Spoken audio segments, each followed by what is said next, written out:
Our message and meditation from Reverend Jennifer.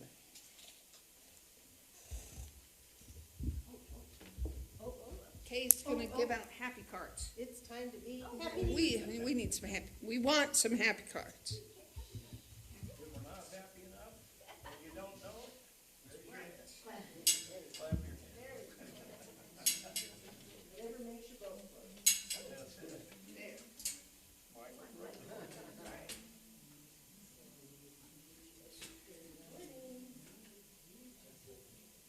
Like props. Happy Sunday.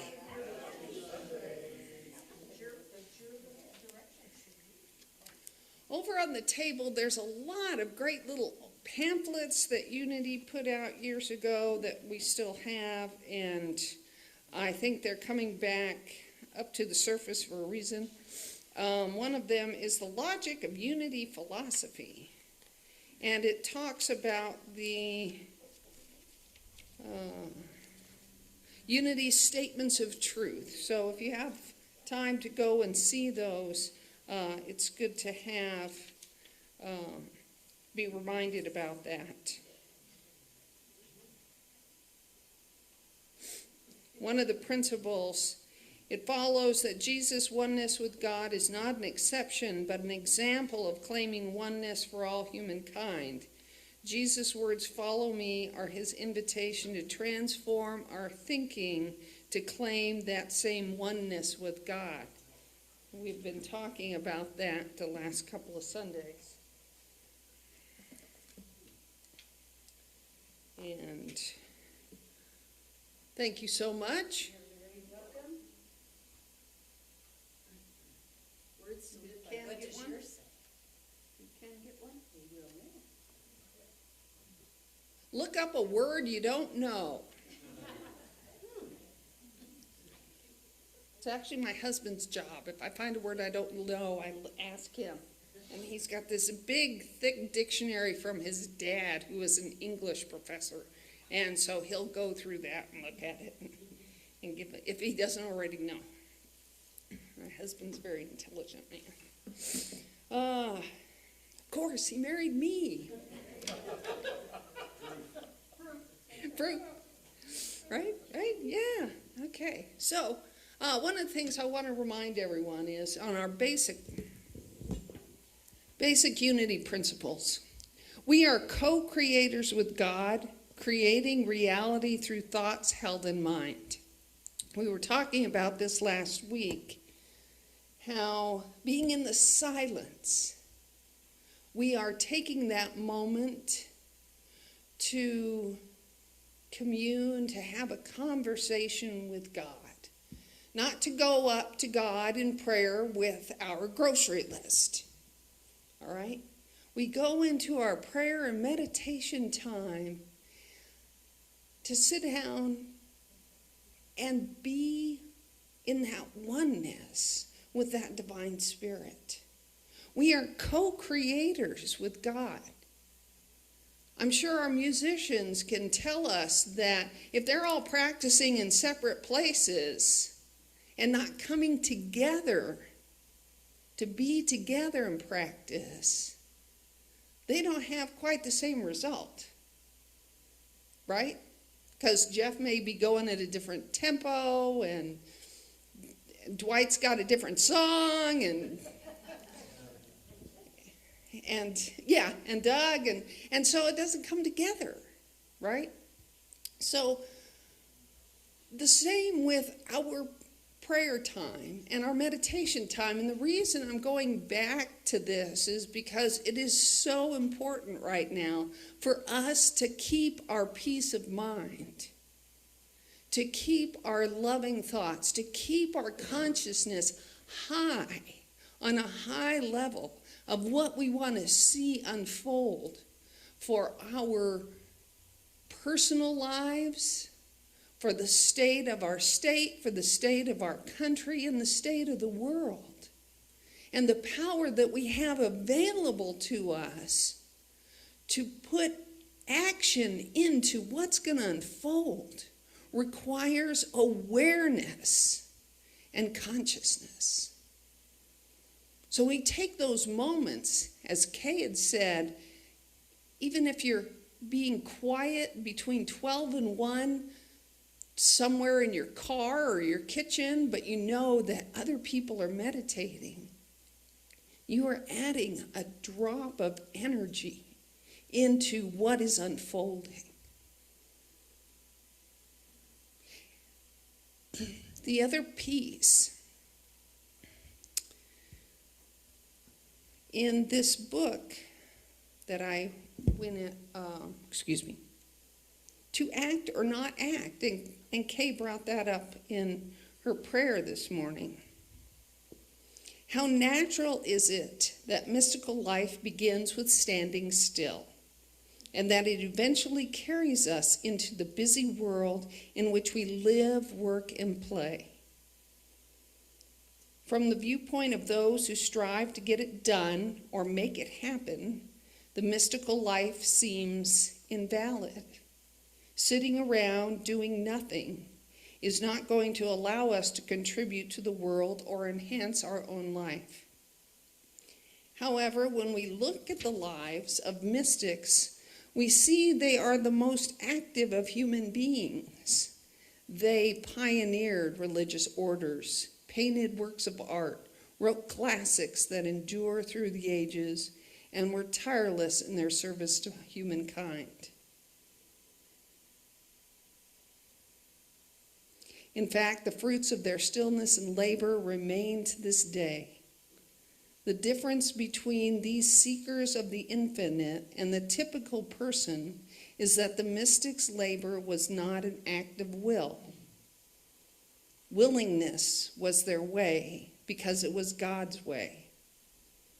They learned the fruitlessness of acting without the guidance of spirit, which is motivating and enlivening factor in any successful endeavor. And down at the bottom, he says, when will and understanding, and those are two of our 12 powers, right? When will and understanding are mated, there is willingness, and our actions bless us and others.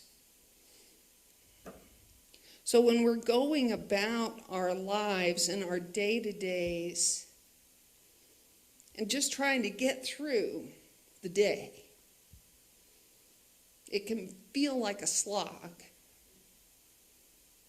But if we will take a few minutes at the beginning of the day and meet with your co-creator and listen for guidance, you might get a word, you might get a feeling, you might get a vision.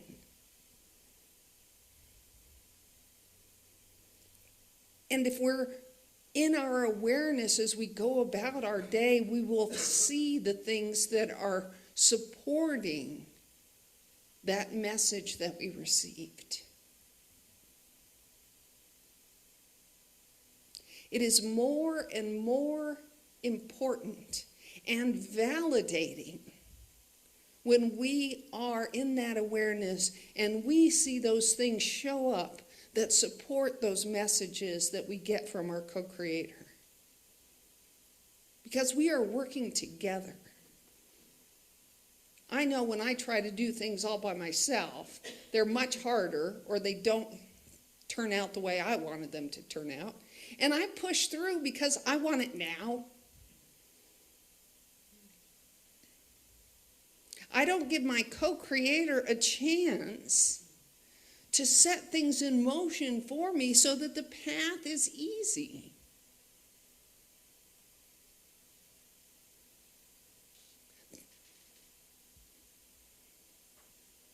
How many hours and days and weeks and months I have spent spinning my wheels because I was trying to do it by myself.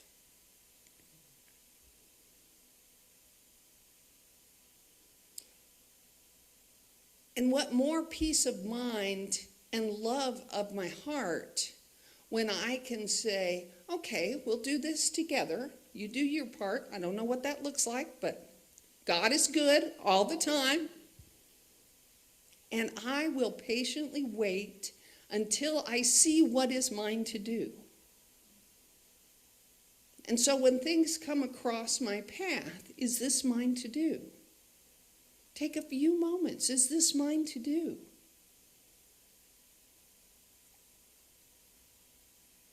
And you will see or hear or feel, most importantly, feeling. I don't know if some of you have this experience. When I'm in meditation, sometimes I get a lot of tingling in my third eye. That helps me know I'm zoned in, tuned in, and reaffirms that this is not all a bunch of noise going on in my head and there's no substance to it.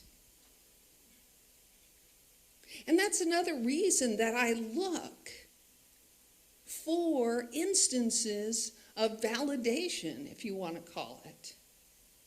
I look for that going, yeah, I knew if I did that, then that would happen. Because I'm working with this wonderful co-creator. And I'm working with that co-creator, not just for myself, but for my family and my friends and people I don't know.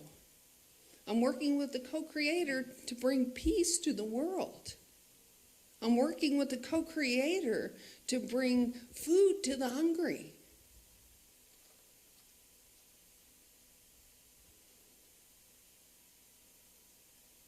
If we remember what our power is and work with all of our partners, the wonderful things that we want to see in the world will unfold. And I will tell you right now, it's looking really ugly, but you got to pull the scab off, right? You got to let the scab come off so that you have that new, fresh, beautiful skin.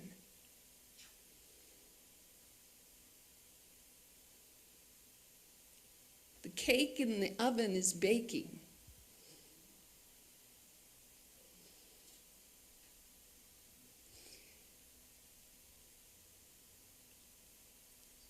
And I cannot envision what's going to happen on the other side of all of this. But what I do know is it's going to be good because it's God. And there is so much love behind everything that's happening, although it might not seem like it. There is loving energy behind it. So the outcome must be good, godlike. So we're coming up on a Thanksgiving week. Happy Thanksgiving to everyone.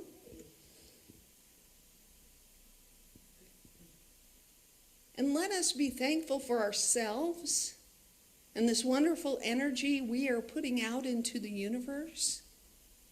Being thankful for our co-creator. Recognizing that divine partnership that we're in. And knowing that nothing bad can come from an act of love.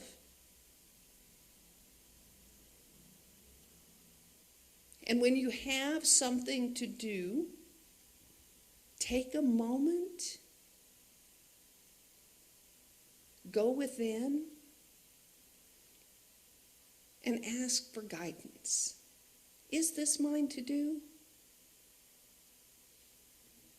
Is this the best approach? Is there another way to do this? Should I get somebody else involved? A few moments of our time, and then look for the answers. Listen for the answers. Feel for the answers. We are co-creators with God, creating reality through thoughts held in mind. So thank you all for your good thoughts, your loving energy, your peaceful energy, bringing that light into our community. I'm so very, very grateful. Thank you.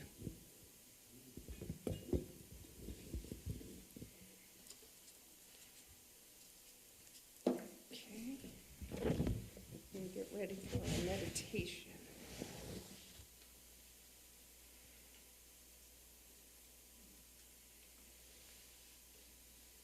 All right. Let's take a deep breath in and exhale.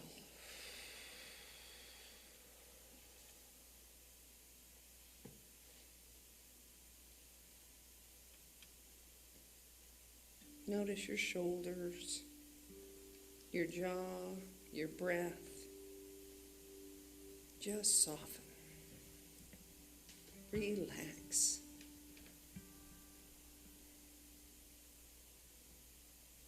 Imagine a quiet sanctuary within you, a small, warm room of light. Step inside.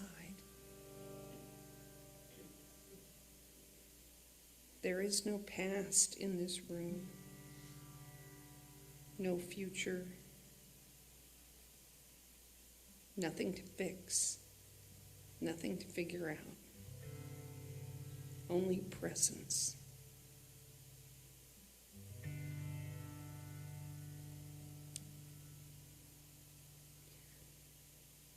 Let your breath be slow and natural, and let your mind settle like snow falling in a globe.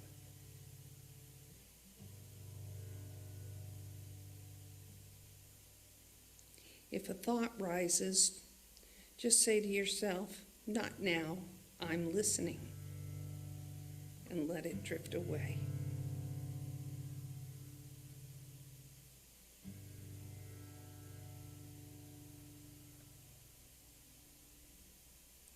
Imagine that a gentle light gathers behind your heart.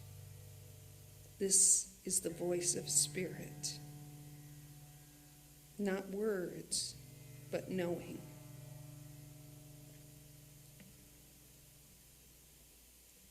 Let this light fill your heart, your chest, your whole body. A warm, luminous quiet.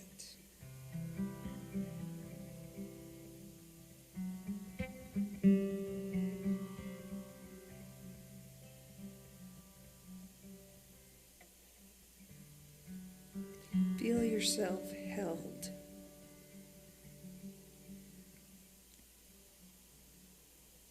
Feel yourself known.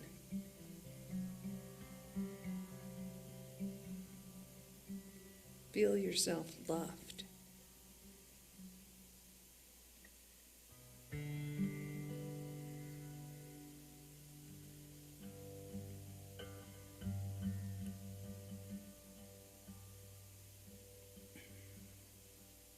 Let this inner silence speak to you, not in sentences, but in feeling.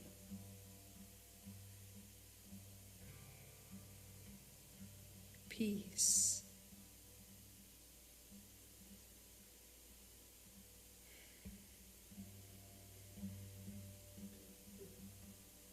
Clarity.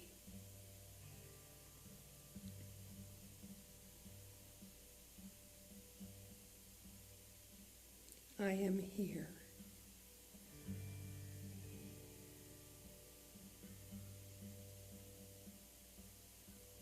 You are safe.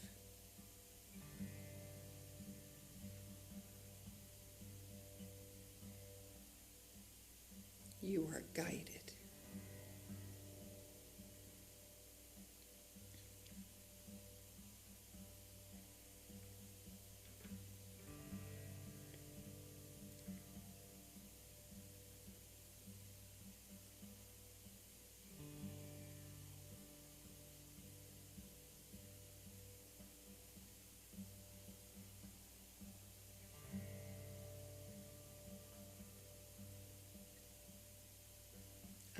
here.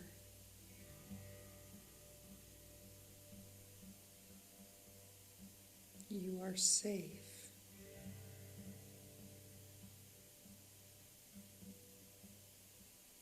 You are guided.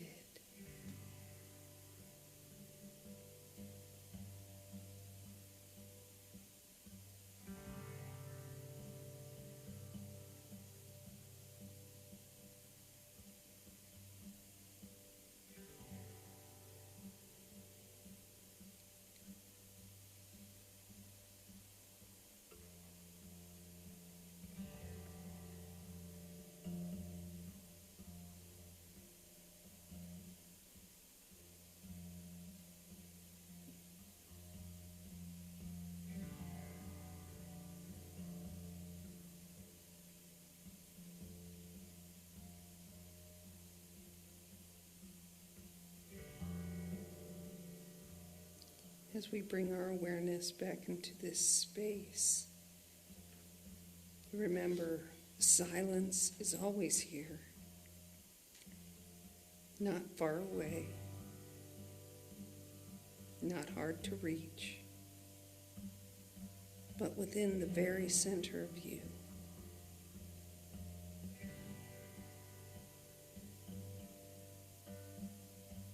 Take one more deep breath. Exhale. And when you are ready, open your eyes.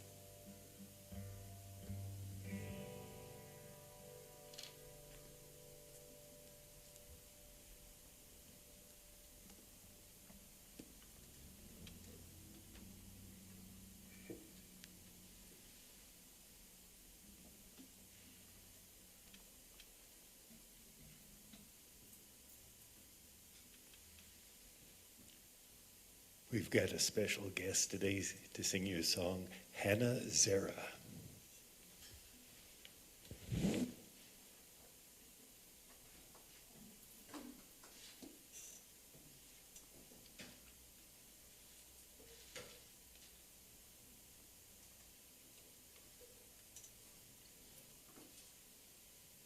Hi, everybody.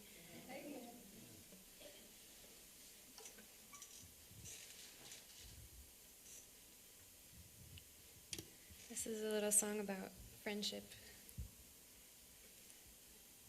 Thank you.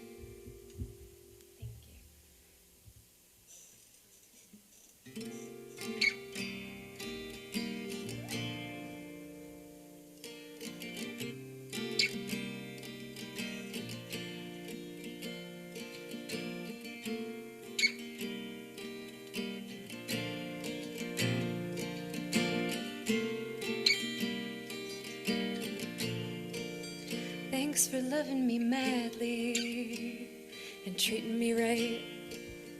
I started that book you gave me, and you've been on my mind. Are you still trying to quit smoking? Have you been eating enough? Are you still painting your pictures? Are you still writing your book?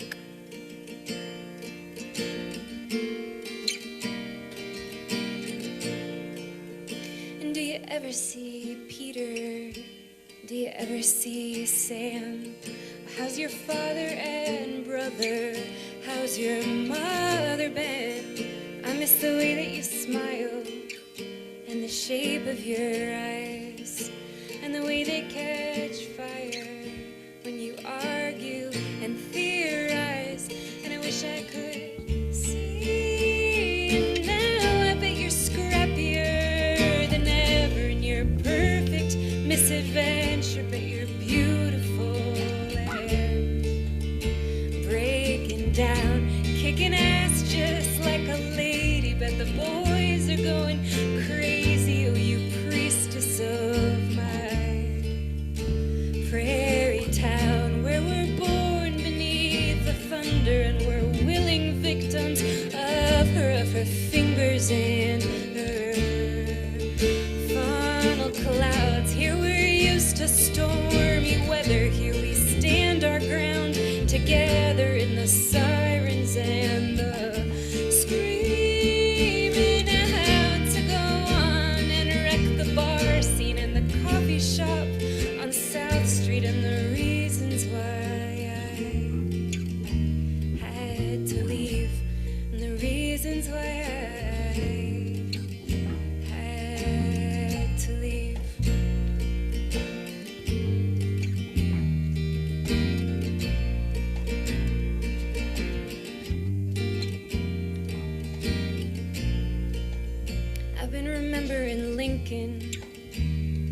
visions and dreams, like when I feel the fall weather, or on nights I can't sleep.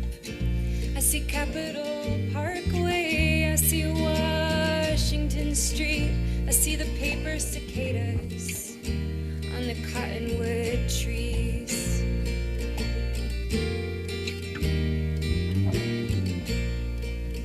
And I see myself going crazy and talking to ghosts.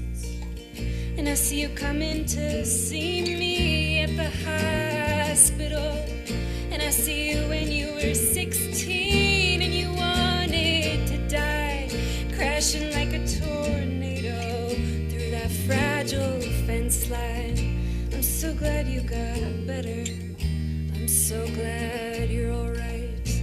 I'm so glad I got better. I'm so glad I'm alright. But I wish you could see me now, because my hair has gotten longer and my voice has gotten stronger, and I think you'd be proud, because we made it through our 20s. It was anything but easy in this missed connection town. All our quiet desperation and our dreams of other places and our driving around in a midnight morning panic, oh, us highway diner manics in the heaven of our breaking down. And on a scribbled scrap of paper that was nonsense to us later, we wrote it all out. Oh, we wrote it all out. Thanks for loving me madly and getting me through. Thanks for being so wild and weathered and true, for being my destination on those directionless nights. Thanks for loving me madly and treating me right. Thanks for loving me madly and treating me right. Thanks for loving me madly and treating me right. Thank you.